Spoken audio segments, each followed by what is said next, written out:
एसियाली मुलुकहरूमध्ये भारतमा पनि कोरोना संक्रमणको उच्च जोखिम रहेको छ। भारत लगायत एसियाली मुलुकहरूमा रहने सम्पूर्ण नेपालीहरूलाई सर्वप्रथम सतर्क रहन आग्रह गर्दछौं। यो सँगै नेपालमा पनि यो भाइरस नफैलिला भन्न सकिँदैन। सबैजना सतर्क रहनुहोला।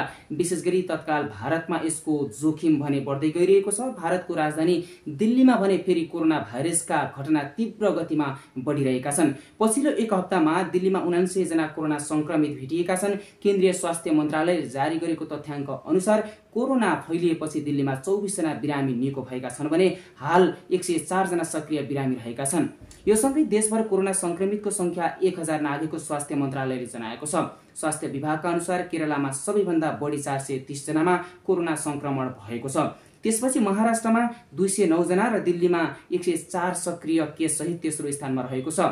अन्य राज्यहरूमा पनि कोरोनाका बिरामी बढ्दै गएको स्वास्थ्य विभागले उल्लेख गरेको छ। सन् 2020 देखि कोरोना भाइरसका कारण विश्वभर लाखौं मानिसले ज्यान गुमाएका छन्। दर्शक महानुभावहरू यस्तै नयाँ जानकारी प्राप्त गर्नको लागि उदय नेपालसँग जोडिन नभुल्नुहोला। पछिल्लो समय हामीले दिँदै आएका प्रस्तुतिहरू यहाँहरूलाई कस्तो लाग्दैछ? सुझाव सल्लाह र प्रतिक्रिया कमेन्ट गर्नुहोला।